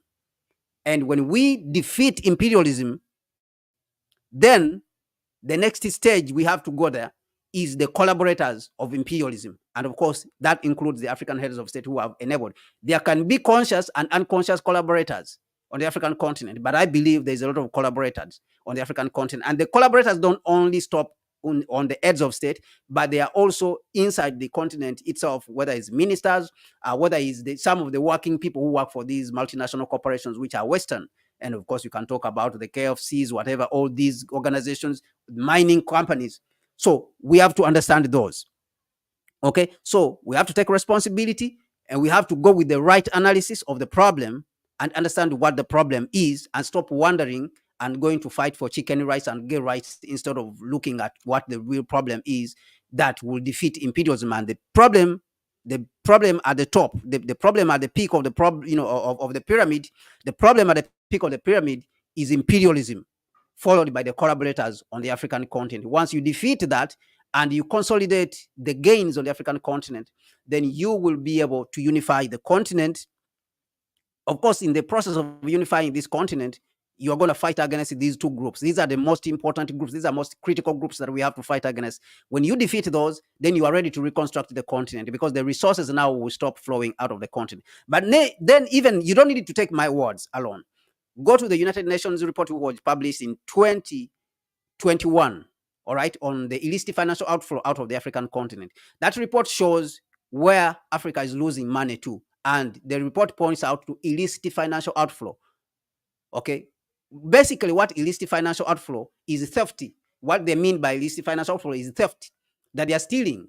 Okay. Now, this illicit financial outflow, they say that the leader in this illicit financial outflow, it was the Western corporations, mining companies. So then it shows you that the lead of the problem on the African continent is imperialism. So even the United Nations report shows you that. So the lead problem is actually not even corruption. That is not the lead problem. So corruption is just a symptom, okay? It's just a part of the major problem. And corruption is just used as a tool by imperialism to continue the exploitation of the African continent, working with its collaborators, of course, internally in the African continent. Now, we need to understand this. So that is why it is important to read the works of our ancestors and what they analyze. We don't need even to invent anything new. And what is the solution? The solution is to fight against this system. And it has to be defeated and overthrown, and bringing a new system on the African continent, a new governance system, the unification and installing a new political system on the African continent, which brings into power the best in society. That is the system that we have to look for. That is the system we have to work with. And of course, there's going to be obstacles. There's going to be obstacles to this, but this generation has to confront those obstacles. Just like I said, the generation of Toussaint Louverture in Haiti, San Domingo, and the generation of Nkrumah, they confronted their own shortcomings and their obstacles that time. We also have to confront our own, because we have even much more advantages during our period. Those people were slaves and didn't own anything. They didn't own even their bodies. During colonialism, the Nkrumahs did not have anything, but they fought. They did not have the communication means like what we have today. Okay, but they fought. So we have to confront this problem head on and be able to defeat it. And we have to do it within our generation, definitely. And we have to understand that we have to start the reconstruction process, because Africa has three key important aspects which will help us to reconstruct it. One, the population. Okay, this is the most important resource the continent has. We have all the ingredients which are necessary for us to take off and become a superpower in the next 20 years to become a $65 trillion economy. We have the tools as Africans. We have the population, number one. Okay, we have a GDP of $3.5 trillion. That is the economy. All right. So the population on the continent itself is around 3.4. If you add the diaspora, we are the biggest population across the world. If you add the diaspora, we could be even around 1.8 billion people. Right now on the continent alone is 1.4 billion people.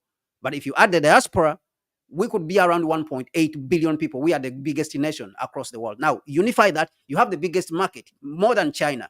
You can build the corporations on the African continent and they will succeed even before anyone else. So our number one resource, most important resource, is our population. But that population has to be unified into a single market, and not in the manner in which the African Union is doing, whereby it's trying to unify the market without unifying the political system, without industries, without infrastructure. So what are you unifying if you don't have infrastructure? You are unifying the market, but you don't have infrastructure. So that's what basically the African Union is doing. You don't have infrastructure, and the political system is not unified itself. And so these are huge problems and shortcomings of what they are doing. So we have to unify the market itself, and that market is going to come from the advantage of us people. Now, number two, we have a big economy.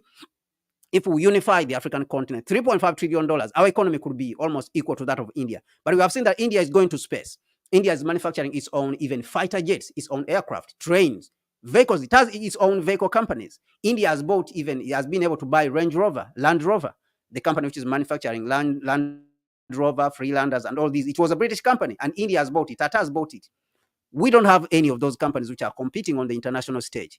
Yet we have the same economy as a continent. Now, we have to identify these are all opportunities. I'm just speaking about these are opportunities for us to see. Number three, we have immense resources.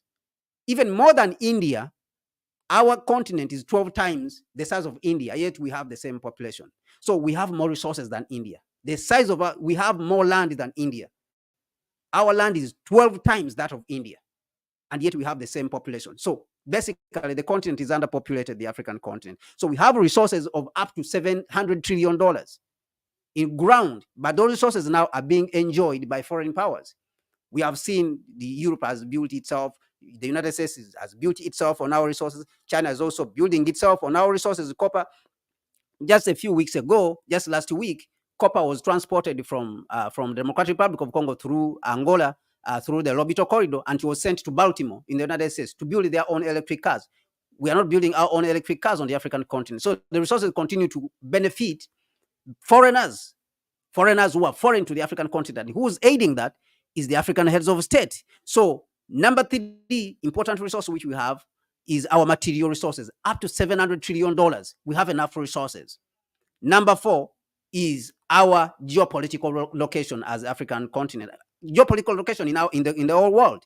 We are in the middle of the world. Look at the map of the world. We are in the middle, which means if you start manufacturing in the world, you should be able to ship anywhere. You should be able to set up industries all across the African continent and ship your merchandise anywhere across the African continent, across the world, anywhere across the world cheaply. So what we have been working on, basically, just to give you a sneak peek, myself and my organization called, my organization called the Africa Continental Unity Party, which is ACAP, and my company called the Century Rail, we have been working on a continental railway platform. All right, and of course, these are projects which we are working on. So you need unified infrastructure on the African continent. So number one, you have your resources, you have your population, you have your GDP ready to take off. You have capital, you have all the factors of production, you have the materials, and you are geopolitically, strategically located. Okay, so you can manufacture for Europe, you can manufacture for America on the western coast of the African continent, you can manufacture for Asia on the eastern part of the continent, you can manufacture in the northern part of the continent for Europe and the Arab world. So more than anyone else, we are so much endowed, we have so much opportunities that the only problem that we are facing that we have to remove right now is imperialism, because that is the biggest problem that is affecting the continent. And this is, of course, according to Nkrumah's analysis, no one else. And we know that Nkrumah, of course, was voted in 2000 as the African man of the millennium for the last 1,000 years. African man of the millennium, BBC, the VVC took a toll. They took, a vote on Africans, and the Africans voted that Nkrumah was the African man of the millennium, even ahead of Mandela. Okay, he was more popular than Mandela. And yet Nkrumah died way back in 1972, when many of the people who were voting him were not born. So this speaks to Nkrumah's relevance. And that means that we have to take on the mantle and take on the responsibility within this generation. That responsibility, we have to take it on within this generation. Thank you so much for those who have been listening to me. Please like the video. I want you to like the video and share, share the video with other people. And support the channel, please. Support the channel. Give us a super chat. I've been here talking the whole day. And thank you to James Starks from DC, Washington, DC, I think. You supported us with the super chat. Please support us with the super chat. Support us with that super chat. Support us in our PayPal account. We will be very, very glad. So I'll go out to the comment section just to read out a few of the comments. Thank you, James Starks, once again for that super chat to the channel. Thank you for supporting the channel and supporting the work that we are doing. That is very important. It keeps us going. This is very, very important. It's extremely important. I could go on, like I said, and talk about Nkrumah almost for 2 complete days, because his achievements are almost superhuman. They are superhuman. And the fact that he loved not only the Africans on the continent, but Africans globally, because Nkrumah understood that for us to rebuild the African continent, we have to work with the African diaspora. Okay, so let me just go through the comments and see what you guys are saying in the comment section. We have trade apartheid. It is unnatural and manipulated. This is AK Ando, depopulation, Kissinger's directive. Okay. 80% of natural resources traded on the London stock market is of African origin. Actually, this Nkrumah mentioned it even in his book. In Imperialism, Neocolonialism, the last stage of imperialism. Irish, yes. Are you acknowledging the West's interference and obstructionism? Of course, absolutely. At the top of the problems, the challenges that Africa is facing, at the top of the pyramid is imperialism. I've already mentioned that. We need a new analysis. No, we don't need new analysis. We just need to adopt. We just need to adopt what Nkrumah analyzed. We don't really need from Garvey to Nkrumah. The fight was the same. And the fight was against imperialism. And Garvey understood this very well. Okay, Garvey understood this very well. That is why he was saying that we need to build up capital here, build up system and enterprise here, and then go back to Africa and rebuild Africa. Because Garvey understood that economic power alone is not enough. You have to have political power. And so Garvey was just using political power to build up political power and bring it to Africa to get the political. He was building up economic power in the US to bring that economic power to Africa and build the political power in Africa. So, and he faced, of course, a lot of challenges. Nkrumah did not properly account for Francophonie on the continent, Francophrique on the continent. I think he tried. Nkrumah had so much work to do. We need updated analysis tailored to current, interference by the forces who require Africa to stay underdeveloped. No, the analysis was done already. The analysis was done already. So what new material are you going to invent? You're not going to invent any new material. People who wrote in neocolonialism, the last stage of imperialism, how Europe underdeveloped Africa, all these guys have already shown you what the problem is, and that problem is the same. It's just the way in which it is operating. Maybe the tools is just the tools which you need to adopt, because those tools, they can evolve. The tools which you are going to use to fight against this system, but the operation is the same. The system is the same that is oppressing us, and is imperialism and neocolonialism. So basically, there's nothing new that we are going to invent as a people. African unity is African empowerment, those at home and abroad. Absolutely. I do agree. These imperialist forces are watching African consciousness, Pan-Africanism. Their operations are ongoing. We know that. The imperialists, of course, are watching the Africans who are fighting. They have tools. They have a lot of institutions, the FBI, CIA. But this does not mean that they will always win. Because if they were always watching, how then did we get independence? Because they were watching. right? They were watching. So how did we get independence? But they were defeated. How did the people, defeat slavery in Haiti, San Domingo, and defeat France, defeat Britain, and defeat Spain? They were watching. Okay, how did Dr. King and the civil rights movement achieve the Civil Rights Bill of 1964? These guys were always watching. Okay, but when the time has come, it is. So you are supposed to move forward with conviction that you are going to win. Also, who is fighting against this imperialist system, this neo-colonial system and its oppression. The West cannot survive without Africa's resources. Of course, we know that Ghana was a British colony. Absolutely, we know that. The fix the fix was in already. So I also believe Tafawa Balewa, Nigeria's first prime minister, was the first to address the Joint Congress of the US. Okay, we need to remain. It is a concerto abuse by the members of the Security Council, such as France, the US, and the United Kingdom. Import substitution is up to India and Brazil. Do you think it is a failure of incompetence or to trade apartheid? So it's a factor, it's a couple of factors, but we don't need to confuse ourselves and do our own analysis.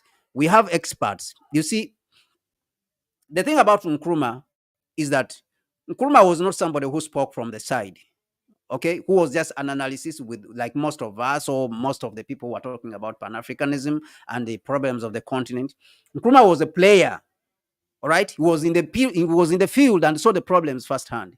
Whether it is imperialism, he dealt with it firsthand. Whether it is espionage of the CIA and the Department of Intelligence agents, the Department of State, the FBI, Nkrumah dealt with these problems firsthand. So when people like Nkrumah do an analysis, that is it. That is it. You don't need even to go again and start looking for different solutions and this and that. You can adopt the methods you are using to fight, but the problem you are fighting, he has already analyzed it for you. So you just need to build on what he has done. That you don't go back to zero and start doing your own analysis. It has already been done. The Chinese, what have they done? They have already succeeded. Mao Zedong of China, how they succeeded and they fought against the system and they defeated it. How did they do it? These guys have succeeded. China has succeeded. Can we go and study? We don't need to invent new things and then start saying this corruption is the problem. This is not the problem. There's nowhere where corruption has ever stopped a country from developing. All right? There's nowhere. Even today, the United States Congress, the members of Congress, even Nancy Pelosi, when she was still a Speaker of Congress, she was doing insider trading. This is corruption. This is absolute corruption. It's just that this is high-tech corruption.